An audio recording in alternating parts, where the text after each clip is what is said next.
নমস্কার বন্ধুরা, welcome to Bong sports info.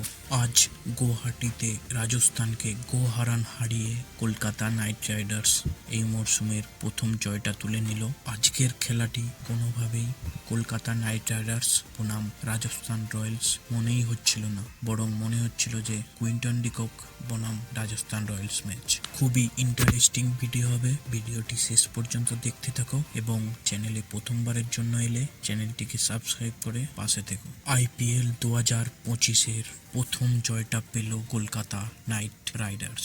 আজকে যারা টস জিতবে তারাই ম্যাচ জিতবে, এরকম একটা ব্যাপার ছিল এবং সেটাই রাহানে করে দেখালো। টসে জিতে বোলিং এর সিদ্ধান্ত নিয়ে সেটাই প্রমাণ করে দিল যে যারা টস জিতবে তারাই ম্যাচ জিতবে। খেলাটির শুরু থেকেই দেখা যাচ্ছিল যে কলকাতা নাইট রাইডার্স এর বোলাররা প্রচন্ড রকম কৃপণ ভাবে বোলিং করছিল, রান দিচ্ছিলই না। রাজস্থান রয়্যালস এর ব্যাটাররা ফার্স্ট ইনিংসে ব্যাট করতে নেমে 151 রান 9 উইকেটের বিনিময়ে সংগ্রহ করেছিল। সেখানে ওয়েসেসবি জয়সওয়াল 24 বলে 29, রিয়ান পারাগ 15 বলে 25, ধূপ জুরেল 28 বলে 33 রান ছাড়া আর কেউই তেমন কিছু করতে পারেনি। যদিও ওয়ানিন্দু হাসারাঙ্গাকে প্রমোট করে প্রথমের দিকে নামানো হয়েছিল এই আশায় যে তিনি কিছু করে দেখাবেন, কিন্তু সেগুড়ে বালি। বরুণ চক্রবর্তীর চক্রব্যূহে আটকে পড়ে গিয়েছিল এবং কলকাতা নাইট রাইডার্সের বোলাররা ফার্স্ট ইনিংসে বোলিং করে সবাইকে ইমপ্রেস করে দিয়েছিল। সেখানে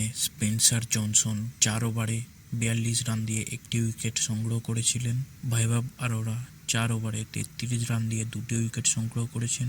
হর্ষিত রানা 4 ওভারে 36 রান দিয়ে 2টি উইকেট সংগ্রহ করেছেন। মোয়েন আলী 4 ওভারে 23 রান দিয়ে 2টি উইকেট সংগ্রহ করেছেন। বরুণ চক্রবর্তী 4 ওভারে 17 রান দিয়ে 2টি উইকেট সংগ্রহ করেছেন। সত্যিই ভাই, এই 5 জন সত্যিই অসাধারণ বল করেছে এবং তোমাদের এই 5 জনের কার বল সবচেয়ে ভালো লেগেছে সেটি কমেন্ট করে জানাতে ভুলবেন না।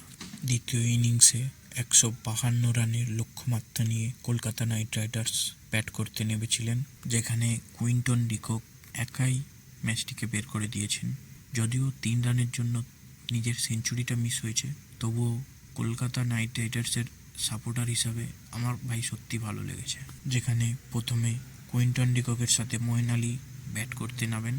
মোয়েন আলী একটু ভুল বুঝাবুঝিতে খুব তাড়াতাড়ি নিজের উইকেটটি হারিয়ে ফেলেছিলেন, যেখানে 12 বলে মাত্র 5 রান তিনি সংগ্রহ করেছেন। কুইন্টন ডিকক 61 বলে 97 রান সংগ্রহ করেছেন। অজিঙ্কা রাহানে 15 বলে 18 এবং আংগ্রেস রঘুবংশী 17 বলে 22। এই আংগ্রেস রঘুবংশী তিনি ইম্প্যাক্ট প্লেয়ার হিসাবে নেমেছিল এবং বোলিংয়ে ওয়ানিন্দু হাসারাঙ্গা শুধু কেবল একটি উইকেট পেয়েছেন এবং একটি রান আউট হয়েছিল, যেটি মোয়েন আলীর রান আউটটি ছিল।